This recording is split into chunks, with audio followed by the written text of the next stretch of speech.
দেখো, দাদাগিরি হোটেলে গিয়েই হোক, আর পাড়ার দাদাগিরি হোক, আর বহুতল বাড়িতে ইট মেরে বোতল মেরেই হোক, যে কোনো ধরনের দাদাগিরি চরমতম অন্যায় এবং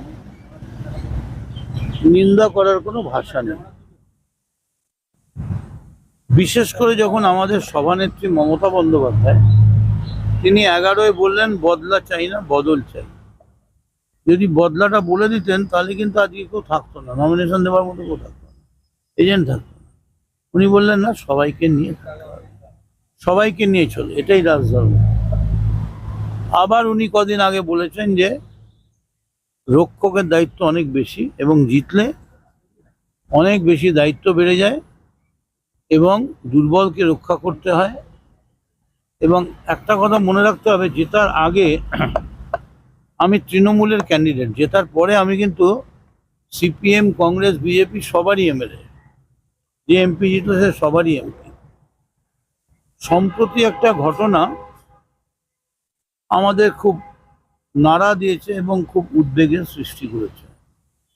সবার আগে আমি বলি, পশ্চিমবঙ্গে আমার সব থেকে প্রিয় মানুষটার নাম হচ্ছে দেব, অভিনেতা দেব। মানে অভিনেতা দেবকে আমি আমার নিজের থেকেও ভালোবাসি এবং আমি মনে করি যে উত্তম কুমারের পরে সৌমিত্র চট্টোপাধ্যায়, রঞ্জিত মল্লিক, প্রসেনজিৎ, এর পরে যে একটা গ্যাপ, এখন দেবের কাঁধেই কিন্তু বাংলা ইন্ডাস্ট্রি। বিশেষ করে সিনেমা হল নেই, ফোরাম ছাড়া কোনো সিনেমা দেখার জায়গা নেই, সবই ডিজিটাল হয়ে গেছে, 5G হয়ে গেছে। এই মুহূর্তে দেবের দায়িত্ব অনেক এবং দেব সেই দায়িত্ব পালন করে এবং দেব একটা বিরাট মন নিয়ে, মানে দেবকে দেব না বলে ইন্দ্রদেব বললেও ভুল হয় না। ও চলে সবাইকে নিয়ে চলতে, যেখানে অন্যায়কে প্রতিবাদ করা সবাইকে। সো প্রথমেই এই কথাটা ক্লিয়ার করে নিচ্ছি যে I M A follower, number one icon আমার হচ্ছে দেব এবং দেবকে আমি ভালোবাসি। বিশেষ করে চরিত্রের দিক দিয়ে, চালচলনের দিক দিয়ে দেবের মধ্যে কোনো অহংকারের এটা দেখা যায় না, বিনয়। এবারে সোহম, আমায় যদি জিজ্ঞেস করো পশ্চিমবঙ্গে তোমার দেখা এমএলএদের মধ্যে বা শিল্পীদের মধ্যে সব থেকে ভালো মানুষ এবং যে কখনোই তার সীমানা গণ্ডি ছাড়ায় না, তার নাম হচ্ছে সোহম চক্রবর্তী।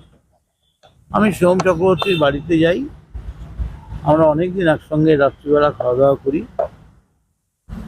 সোহমের সব থেকে বড় দোষ যেটা, ও একটা নিতান্ত নিরীহ, একেবারেই নিরীহ একজন যুবক, যে নিজের তাল জ্ঞানটা ঠিক রাখতে পারে। এই যে দেখাচ্ছে মার্চের সোহম, আমারও দেখে খুব খারাপ লাগে, কিন্তু এই সোহমকে আমি কখনো দেখিনি এরকম।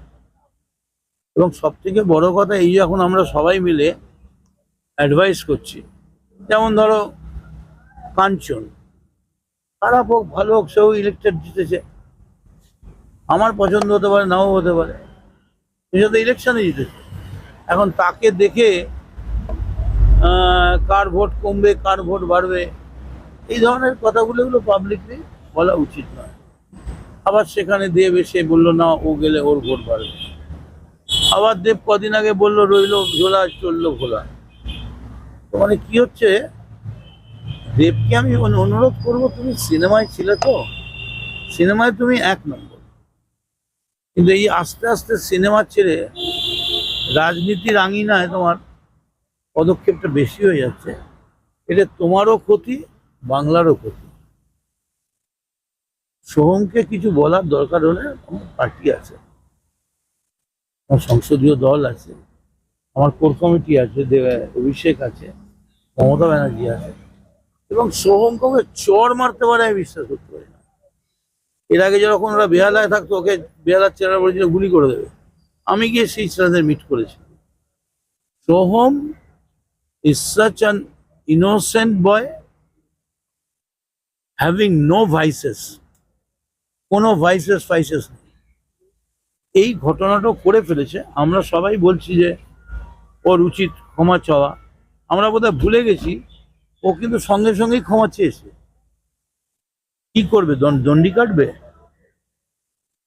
কি করবে? আইন আদালতে যা আছে, ধারা আছে, যদি কোনো কেস হয় সেটা আদালতের বিচার্য বিষয়, সেই ব্যাপারে আমি কিছু বলবো না। কিন্তু তার মানে লঘু পাপে গুরুদণ্ড তো হতে পারে না।